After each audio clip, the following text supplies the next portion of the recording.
কি অবস্থা সবার? তুফান 2 বানানোর পরিকল্পনা করেই কিন্তু তুফান বানানো হয়েছে।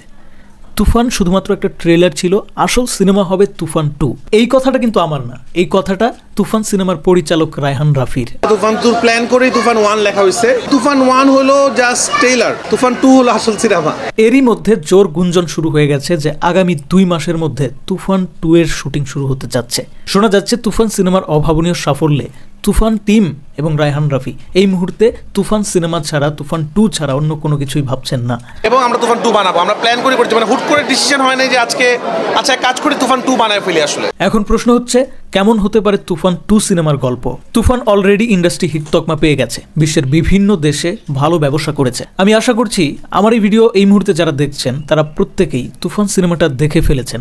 আর যদি তুফানের প্রথম পার্ট আপনি না দেখে থাকেন তাহলে এই ভিডিওটা কিন্তু আপনার জন্য নয়। Spoiler alert. তুফান সিনেমার একদম শেষে দারুণ একটা টুইস্ট ছিল। তুফান সিনেমার শেষের দিকে আমরা দেখতে পারি তুফানের চেহারার সাথে মিল থাকায় শান্তকে পরিকল্পনা করে মিমি চক্রবর্তী বিদেশ পাঠিয়ে দিচ্ছে। অন্যদিকে কৌশলগতভাবে সিআইডি আকরাম হাত মিলায় তুফানের সাথে। তুফানের অন্য আরেকটা হাত থাকে একটা বাঘের মাথায়। এর ফলে এই সিন থেকে অনুমান করাই যায় যে তুফান 2তে তুফান ক্যারেক্টারটা আরো অনেক বেশি হিংস্র হয়ে উঠবে, আর সেই সাথে চিকন বুদ্ধির আকরাম ওরফে চঞ্চল চৌধুরী হয়ে উঠবে তুফানের সঙ্গী। অন্যদিকে মিমি চক্রবর্তীর সাহায্যে দুবাই চলে যাওয়া শান্ত হতে পারে তুফানের নতুন শত্রু, যে পেশায় অবলা একজন অভিনেতা হলেও তুফানের প্রথম পার্টেই কিন্তু আমরা তার অ্যাবিলিটির দু একটা দারুণ ঝলক দেখতে পেরেছি।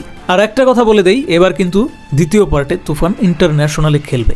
তুফান 2তে যুক্ত হতে পারে তুফান রিলিজের আগে এবং পরে তুমুল হাইপ ক্রিয়েট করা ভিলেন যিশু সেনগুপ্ত। নিশোকের আথার কোনো চ্যালেঞ্জ আপনারা নেবেন কি?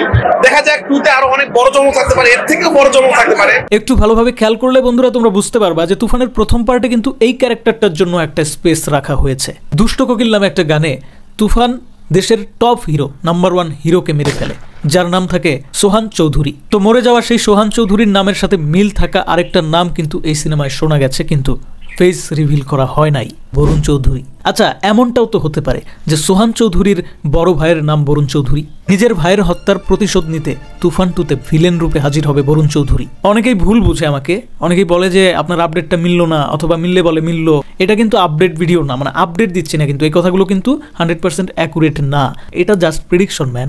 যাই হোক, তুফানের প্রথম পার্টে অনেকেই গল্প খুঁজে পায় নাই, কারণ তারা ভেবেছিল তুফান একটা গতানুগতিক বাংলা সিনেমা। একটা হিরো থাকবে, হিরোর একটা হিরোইন থাকবে, একটা ভিলেন থাকবে, ভিলেন এসে নায়িকাকে তুলে নিয়ে যাবে, হিরো এসে ভিলেনকে মেরে দিবে, খেলা শেষ। না, তুফানের খেলা এত তাড়াতাড়ি শেষ হবার না। তুফান 3টা পার্টে আসবে। তুফান সিনেমাটা একটু মনোযোগ দিয়ে দেখলেই তুফানের ব্রাইট ফিউচারটা তারা ফিল করতে পারতো, এবং একজন বাঙালি হিসেবে এই যে বাংলা সিনেমার একটা অভূতপূর্ব পরিবর্তন ঘটছে এটা নিয়ে গর্ব করতে পারতো, ঠিক আমার মতো। ধন্যবাদ সবাইকে ভিডিওটি দেখার জন্য।